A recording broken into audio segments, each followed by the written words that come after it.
Sunday Surefire Podcast. I'm your host, the Commish. Joining me today is the co-host, Aaron Downtown Brown, Hey, hey. and the other co-host, Ethan Weaver. Hey, Mish, how we doing? We are doing pretty well, boys. Doing pretty well.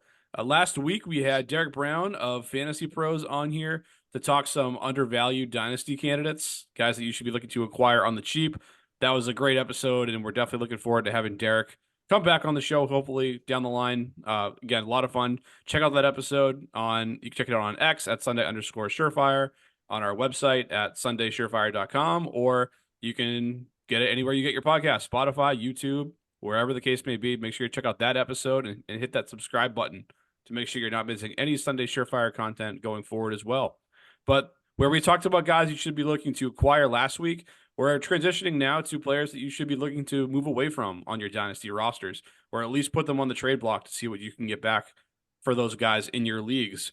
For this exercise, we're going to be going through the Fantasy Pros Superflex Dynasty rankings. So if you want to follow along with those rankings on fantasypros.com, definitely feel free to do so.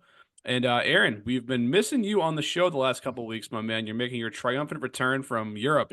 You were over there gallivanting and having a grand old time, and now you're back. So let's see what you did with all that time off here. Who's one dynasty player that you should be looking to move away from your rosters right now? Well, thanks. It's definitely good to be back. And who knows? Maybe I was scouting some more rugby players. That the Chiefs got a good one in the offseason too. So yeah, he was over there going to rugby matches in Europe. Love it. That's right. But no, this should be a good episode, and with different cells in the dynasty space.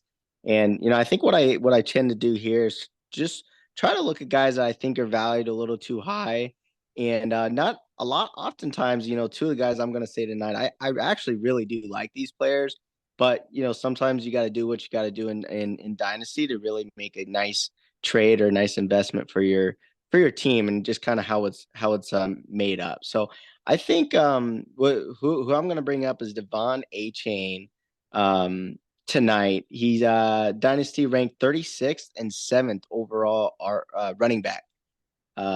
So as I said, very highly ranked. I think A-Chain, like I said, I love the player. I love his skills.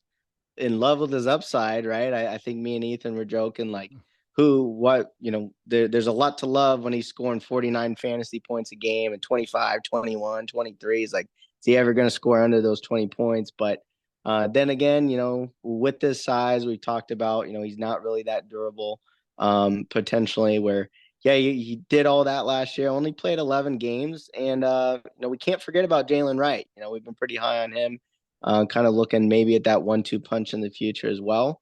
So just overall, with Devon A-Chain, I think him being in that tier 2 range.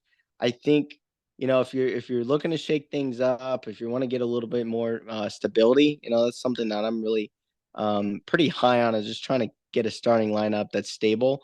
I don't really like sometimes those shaky weeks where you boom or bust. And I love my Gabe Davises, but he's not my every week starter as well too. So. I think A-Chain that this could be a time where you might even be able to get like a Devontae Smith or somebody in a trade, in a trade where you really speak up on how highly A-Chain is ranked, and maybe you find a fantasy owner that's really high on rankings. And sometimes, I'm not really too keen on rankings. Sometimes you can use that to your advantage. So I say, yeah, he could be a trade candidate and maybe be unpopular opinion with you guys tonight, but I say hell, like you might even be able to trade somebody like Joe Mixon, who could be a running back, top 5 running back, which he's shown he's done in the past, coming on another high octane offense that's a 3-down back. And you might be able to get a pick in return as well that might help you in the future too. So somebody who's kind of can still give you fantasy points. You might be able to have a 2-year return on Mixon, even though he is getting older. But we know that running back tenure does not last too long anyway. So that's kind of my spiel on A-Chain. I say just take advantage of that RB7 ranking. Ethan, are you trying to move away from A-Chain? It depends where I am on my dynasty team. If I'm not a contender and I'm being real with my roster, I'm like, hey, I just don't have it in the cards this year. I think A-Chain is a perfect piece to move off of right now, because I think you can get a really, really good haul back. And I think you can get a more stable asset for the long haul, like in a receiver plus or whatever that may be, whether it's future draft capital. But I do really like the player in A Chain. And if I am a contender, eh, I'm actually looking to acquire A Chain in some spots. I did this past offseason. I have a dynasty team that is ready to compete, and I just love the upside that A Chain brings. I know he's a little volatile week to week sometimes, but if you have some stability in other parts of your roster, I think A Chain's a perfect back to plug in to your RB1 or RB2 spot, and he can just pop off for 40 points. I just think A Chain is just so efficient. He was the number one ranked rusher per Pro Football Focus last year. His true yards per carry was number 2 in the league. His yards per touch was number 1. His juke rate was number 3 in the league. Breakaway run rate was number 1. And he had the most breakaway runs, which is runs over 15 yards in the league last year. He was actually number 6 in that category with 13. So that kind of upside just doesn't come around very often. He's in a very high octane offense that they're going to move the ball. He's a guy that doesn't need to get 15 to 20 touches to make a big impact. I mean, he can score you 25 fantasy points on 10 touches. So I really like A Chain, and if you're a contender, I think that's the kind of upside that helps you win championships. And you just need that kind of upside to help you push you over the top. So I'm okay acquiring A Chain if you're a contender, but I can definitely see moving on from him if if you need to bolster your roster, and you're kind of moving towards the back of the line, trying to get that your rookie pick up towards the top 5, maybe even number 1. So that's how I feel about Devon Achane. Yeah, it really depends where you're at. If you're trying to rebuild, or if you're trying to in the middle and you're thinking like I want to reset a little bit, prime sell candidate like Ethan said. If not, and you want to win, he's a guy you should probably be certainly honing in on to go get here. Aaron, any last points on HN? No, I just thought he was an interesting guy to bring up that I think you could do a lot with. And like I said, I like the guy, but I think with the value he's at right now, you can get a nice return back. Yeah, he's high up the list, so you're definitely right about that. If you want to move on from him, for sure. Ethan, let's kick it over to you, my man. Who you? I know you're sticking with the running back position, but who should we be looking to move away from right now? Running backs in general are always sell candidates, in my opinion. If they start to get ranked highly as an RB1, back into RB1, it's definitely a potential good time to move on from them. Just because, like I said, running backs are very unstable assets. They go down, and their value just tanks. I mean, look at Tony Pollard this time last year. You could have sold Tony Pollard for a huge return, and he goes from a top 5 running back asset to now I believe he's ranked, according to Fantasy Pros, RB23. So just a massive fall in value just in a year, and that's why you need to capitalize on selling these running backs when you can. Obviously, team dependent. If you're a contender, and not to keep repeating myself, but if you're a contender, obviously these guys will help you win, but you also need to keep the train and the dynasty moving along. So if you can get the right deal done, I think you can always move a running back. But my first sell candidate is going to be James Cook, who's RB14 according to Fantasy Pros Dynasty rankings. He's ranked a little higher on some of these other sites, but I just think James Cook is a prime sell candidate, just based on kind of what he put out there last season. He was a pretty efficient runner, but he was the only guy in town. I mean, the only other 2 guys in the roster were Damien Harris and the corpse that was Latavius Murray, and he still couldn't get past that 60% snap share. He was at right around 55. I know they didn't bring in a ton of more competition. They did bring in Ray Davis, who is a bigger back, who has an 88th percentile BMI, who I do think can be a thorn in James Cook manager sides if he can develop maybe into their goal line back outside Josh Allen. But just looking at last year, PFF ranked him with a grade of 71.7, which was 30th amongst running backs. He was number 19 in fantasy points per game, and that's with him being having the 4th most rushing yards with 1,122, and he was also number 8 in reception yards at 446. So he had a pretty good season amassing yardage in the receiving and the rushing game. He finished as a back end RB1, RB11 in half point PPR, but he was such a volatile player last year. I mean, he would have some weeks where he was, I mean, a top 10 running back, but I mean, week 1, RB28, week 2, 11, week 3, 17, 13, week 4, but then week 5, he's 41, week 6, he's 30. And kind of the trend continues where you see just up and down volatility of James Cook. And just diving into the numbers, he only had 5 carries inside the 5-yard line last year. That was tied for 36 in the league with Zeke, Aaron's boy A Chain, Jalen and Jalen Warren, and he converted one of those for a touchdown. I mean, Miles Sanders was the next ranked back at third at 40 with 4 carries inside the 5, and we all know how Miles Sanders did last year. He also only had 2 rushing touchdowns on the year, so he just didn't get a lot of opportunity near the goal line. 29th in red zone carries, which ranked 33rd, number 22 in red zone touches, and 27th in points per touch. So he just doesn't have a lot of the opportunity that we're kind of looking for in these high octane offenses. We want those guys, we want those running backs that are going to get the opportunity on the goal line. And he's just not going to get that. And now I think Ray Davis has an opportunity to maybe take on that role even more and hurt Cook in that area going into 2024. So just overall, Cook was pretty efficient on the ground. He was number 2 in yards per reception, 10.1, and number 5 in yards per touch. And he still was a back end RB1. So if I can capitalize on him being an RB1 in the Buffalo Bills offense, I'm looking to do that because I just don't trust James Cook going forward. Like I said, no competition for touches last year, and he only had a 55% snap share. So I don't think the Buffalo Bills are going to use him more than that. And I think he's a pretty volatile asset going forward.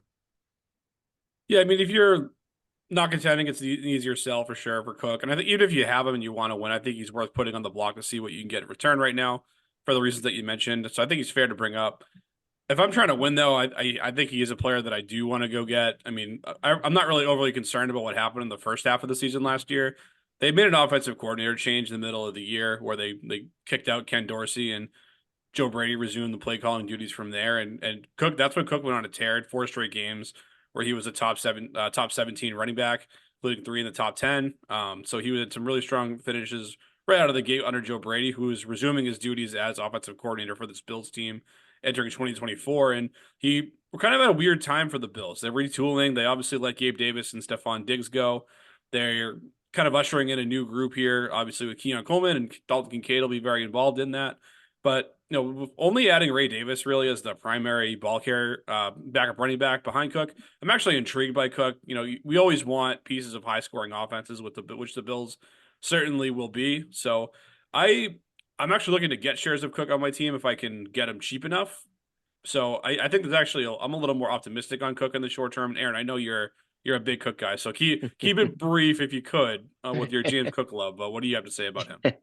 All right. Yeah, no, as you guys all know, I am a Cook fan. But I think you touched on it. I don't think his situation changed a whole lot. If anything, it really got better.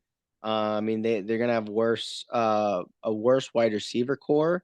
So I think what that kind of spells that what we're kind of anticipating is a big year for Dalton Kincaid. And I think as we know, when you're dumping it off to the tight ends, you're probably checking down the running backs too. So I think there's gonna be times where Josh Allen gets frustrated and he's gonna be checking down a lot. And I think that just spells a lot of reception points for James Cook.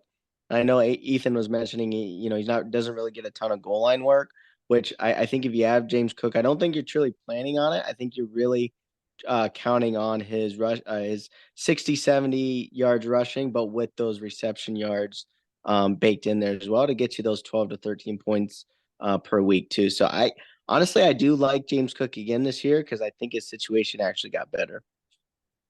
Ethan, do you think that Josh Allen's going to check down more? Because so far that hasn't really been the case, which is why I personally didn't like James Cook in the past, is because Allen doesn't check down, and he didn't really check down a ton last year either. So I guess Is that also how you see it, or do you think that's going to happen more going forward this year?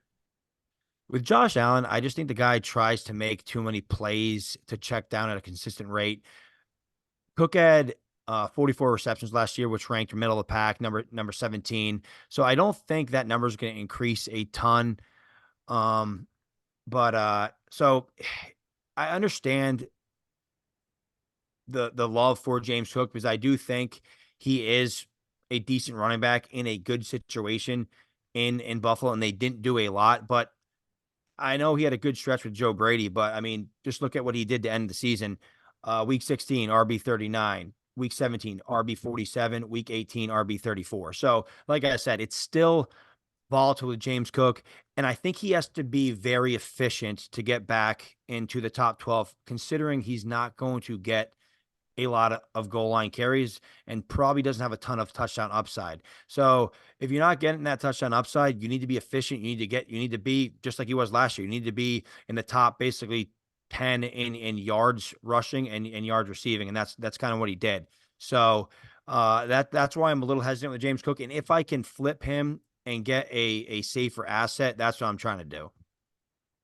Yeah, and running backs are going to be a theme on tonight's shows for the reason that Ethan mentioned earlier. So some good points there on James Cook. We'll leave it that there. We'll leave that conversation there, and we'll actually go over to another running back. I want to talk about Josh Jacobs here of the Green Bay Packers.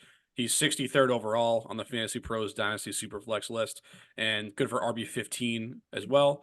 He's 26 years old, which is not necessarily ancient for a running back, but he's also amassed 1,502 career touches on his frame, and what we saw from him when he was on the field in 2023 to me was a little concerning. He was number one in opportunity share, meaning he was getting a ton of opportunities in his backfield, and number 5 in expected fantasy points per game, but finished with just 18th in fantasy points per game. So didn't live up to that metric there.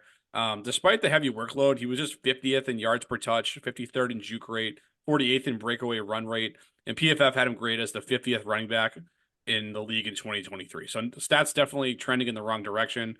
He's also taken on an average of 22 touches per game in each of the last 2 seasons. So that's why the mileage is racking up on a guy over his first 5 years in the league. But I want to talk more so about his new situation here in Green Bay.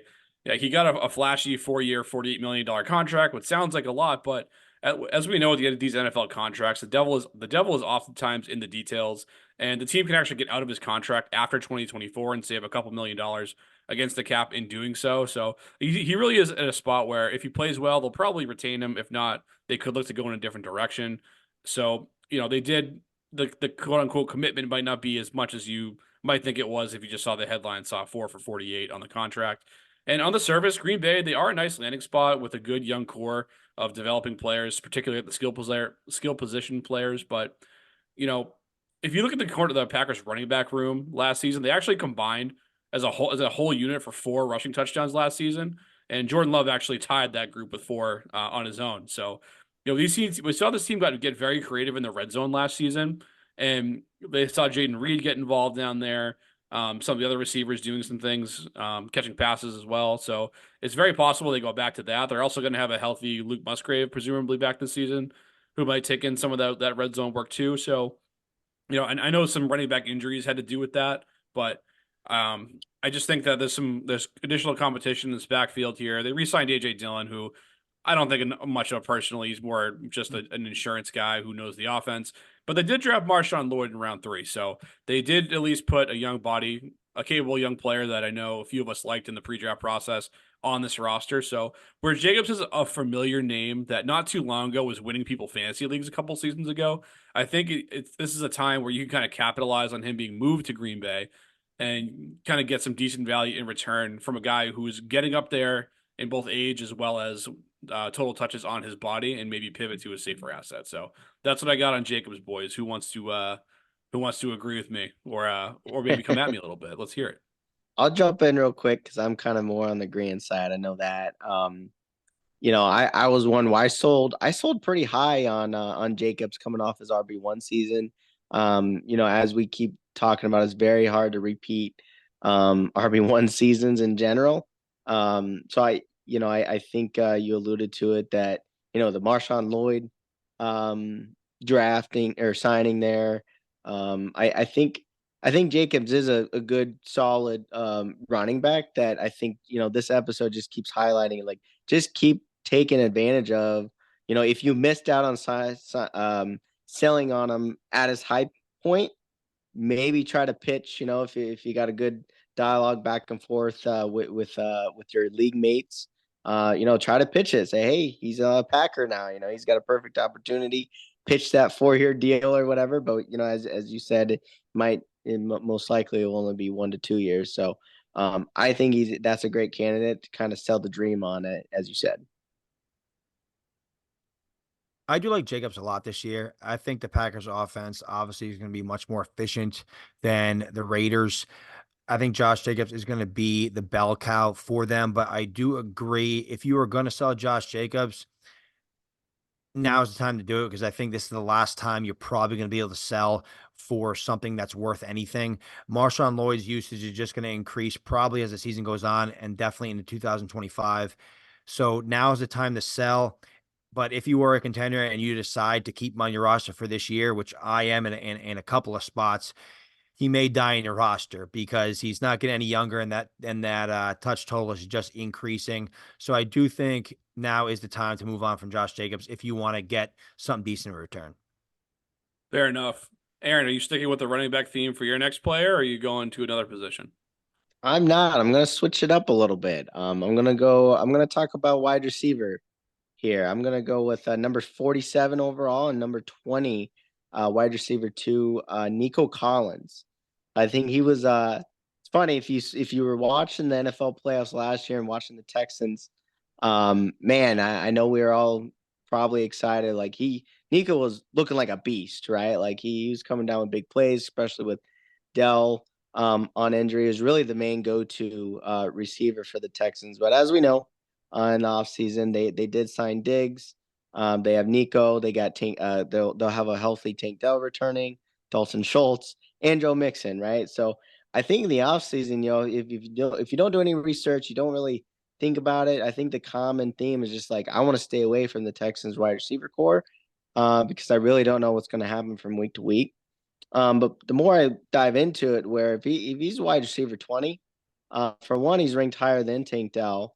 I really wanted to compare those two because they're the two main young wide receivers in that group. With, as we know, Diggs is getting up there in age as well. So my take here is I really think Tank Dell is the guy to get, right? And for the reason where just kind of looking back at Tank Dell's his game in general, he really thrives at the slot position. Okay, so like weeks 2, 3, 9, 10, 11, there were a lot of his big weeks. He was demanding 10 targets, 7 targets, 11 targets, 14 targets, 10 targets, right? Um, in those weeks, and 42% of the time he's playing at the slot position, right? So I think when I look at with all these with the offseason changes, I really don't think Tank Dell role on his team changes really. To me, Nico Collins' role is really getting, that's the most competition, right? Because he lines up on the outside the most, right? And so will Diggs, right? So I do know that Diggs is getting older in age too, but I think he probably still has at least 2 seasons left, and I really think there's going to be weeks that they really cancel each other out. But it's really Dell that Stroud does look towards in many games, as I said, just really running from the slot. And a very interesting thing to look at too is Dell's A dot is over 14.4. So what that tells me is that he's a very dynamic slot player. He's not just getting short, choppy routes. He's coming down with long plays. He can really make a lot of plays happen, getting touchdowns. He's not just like this, short route, slant type of wide receiver where they're really moving him around, especially in week 10 where Nico was out and Tank Dell only ran 12% from the slot, obviously with Nico out last year on his injury. So I'm actually pretty high on Tank Dell. So I say take advantage of Nico Collins being ranked higher. And I think some of that is because people think of the unknown with Tank Dell because they're like, oh, that's just, there's a few weeks that he played well and then he got hurt. But I think take advantage of that because I think it shows when they're both out on the field. Stroud's favorite guy to go to was Tank Dell. And actually I talked to A Dot Um, Collins during the weeks they were both on the field. His A dot on average is about 11 yards, dropped down to 10 yards at when they were both on the field as well. So I expect that more to happen with Diggs now into the mix as well, where Collins could be the odd man out. Is kind of what I'm foreshadowing here. Ethan, talk to me about Nico Collins and the state of the Texans wide receiver room. Tell us who's going to be the guy, please. I actually think Collins may be a potential buy depending on kind of how you look at the situation, how you feel about these players. Obviously, Aaron, you like Tank Dell, so if you can move on from Collins because you think, hey, Tank Dell, a healthy Tank Dell and Stephon Diggs in the mix is going to obviously limit Collins. I understand that argument, but right now, the flip side, people might be thinking the same thing. Like, hey, Diggs is in town. Nico Collins' stock is way down. Maybe you can get him on the cheap. And just looking at what Collins did last year, I mean, he had 109 targets, which was ranked number 24th. So, I mean, nothing insane. And he was a top 10 wide receiver. CJ Stroud clearly liked Nico Collins. His QB rating per target was number 2 in the league at 129.6. So when CJ Stroud targeted Collins, most of the time they were hooking up. But I just think Collins was just he was a great receiver last year. I mean, he was very efficient. He was number 2 in yards per route run last year. He was number 3 in yards per target, number 9 in yards per reception. He was just a very efficient receiver and got it done. And like I said, he had 109 targets last year. I don't think his target volume is going to go down considerably with Stephon Diggs. I'm not a big Stephon Diggs fan. I think Diggs is more so. He's definitely at the end of his career, and I think he's slipping more than people want to admit. The Buffalo Bills have a Super Bowl window, and they let him walk. Right? They moved on from him. They traded him to the Houston Texans, and they were done with Stephon Diggs and his antics. So I think Nico Collins can still be that alpha X receiver that he was this past year, and I think you could see a potential buying opportunity if people think like you, Aaron, in terms of, hey, Tank Dell and Stephon Diggs may be the 1 and 2, and Nico is going to be an afterthought as the 3. Yeah, it's an interesting dynamic in the Texans wide receiver room. Definitely one of the more polarizing topics so far in the offseason because there when you have 3 capable players plus a capable tight end and Dalton Schultz in there with a good quarterback and CJ Stroud, who's only going to get better, presumably. It's people are kind of dug in on their guy in this room, and I think it's going to be interesting to see where how it plays out. But I think fading the age of a guy like Diggs isn't necessarily the wrong approach here for a guy who turns 31 during the upcoming season. But Ethan, we're going to stay with you. You got one more player to talk about here. I know it's another running back. Who is it? Yeah, it's my guy, Rashad White. I am a big, I do like Rashad White, but I understand the running back position and the moment of opportunity you can sell. And I think Rashad White is at that point, obviously coming off a top 5 fantasy season, crushed it this year for the Buccaneers, but we touched upon it last week with Debro. Rashad White was very inefficient.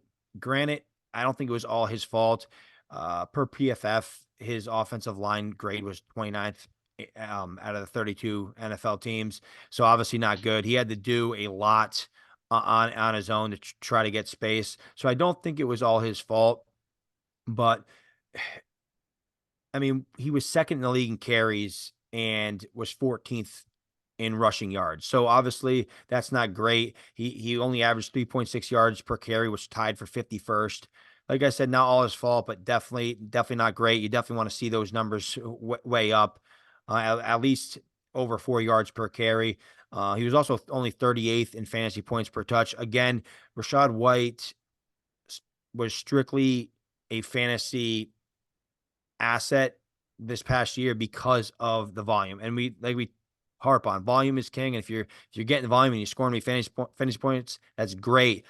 But that may not be the best thing to bet on going forward with a profile like Rashad White, because now Bucky Irving enters the mix, who's a popular running back amongst the dynasty community out of Oregon. He was a round 4 pick 125, and he does a lot of things that Rashad White does. I mean, he had 56 and 31 receptions his last 2 years at Oregon while averaging over 6 yards per carry. Bucky Irving didn't have a great combine, but guys like Kyron Williams didn't either. And Kyron Williams is a really good NFL back. And I think Bucky Irving has a chance to be a good back and eat into Rachaad White's insane volume that he got last year. So if Rachaad White was living as an RB1 strictly on volume, I think Bucky Irving might hurt that because I mean, similar to James Cook's situation, Rachaad White had nobody back there. He had Sean Tucker and Chase Edmonds, and the Tampa Bay Buccaneers were like, yeah, we're giving Rachaad White all the touches he can handle, unlike the Buffalo Bills. So I just don't want to be stuck in a situation like I was with Tony Pollard, where he had a great season. His stock is up, and Rachaad White's stock isn't even nearly what Pollard's was this time last year, but he still is coming off an RB1 season, top 5 finish. He's 25 years old. So now is the time to sell because I don't think his stock is getting any higher, and I don't know if that volume is going to last. Yeah, it's a great call. I mean, you just can't bank on a guy getting 76% of his team's running back touches in back-to-back seasons. Especially a guy like Rachaad White. He's not Derrick Henry out there from a usage standpoint that could probably even hold up to something like that. But and with Bucky Irving doing a lot of the same things that Rachaad White does, completely agree on that. I think that actually means they want to mix him in there a little bit more. Because he can play in all Exactly. situations. And I've seen a lot of things out there on X and different platforms like, oh, well, he's just an insurance policy or a guy who can spell Rachaad White a little bit. I just look at it completely different. Whereas you can see someone who, if you can do the same things as him, why are you going to run the guy who, why are you going to run a guy into the ground who, if you have a backup who can spell him and do a lot of those things just as well? So, Aaron, any quick thoughts on Rachaad White or the Bucks backfield before we move on? Yeah, I got a quick one. I think you got one thing over this situation. I think you got to look at it very holistically, take a nice approach to your team. Are you a competitor? Because I do think that Rachaad White does have a high chance of getting a lot of volume this year.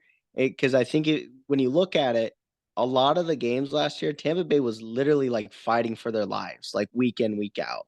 And I think when you got a running back that can run and catch, and your team is fighting the whole game and trying to keep up, I think that's perfect for fantasy, right? So I think if Tampa Bay's defense is still, if it drops a little bit, and as we think maybe the Falcons might be leading that division and Saints might be giving them tough games, they could be fighting for their lives again. So I think if you look at it just from a holistic view, there could be a chance he gets a lot of volume again, and I think Commish, that could be a reason why he does stay in a lot because they're in it. I mean, as you saw, they're fighting for the playoffs and whatnot last year. And I think that situation may be similar with that division being up for grabs the last couple of years.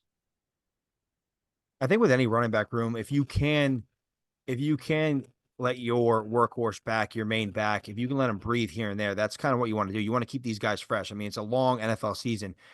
And just to harp on volume even more, last year Rachaad White was third in reception yards. He was second in routes run and third in route participation. So he was basically, I mean, the only running back on that team on the Bucks to do anything in the pass game, and that's kind of why I brought Bucky Irving into the mix because I think Bucky Irving is going to hurt that volume that Rachaad White got last year.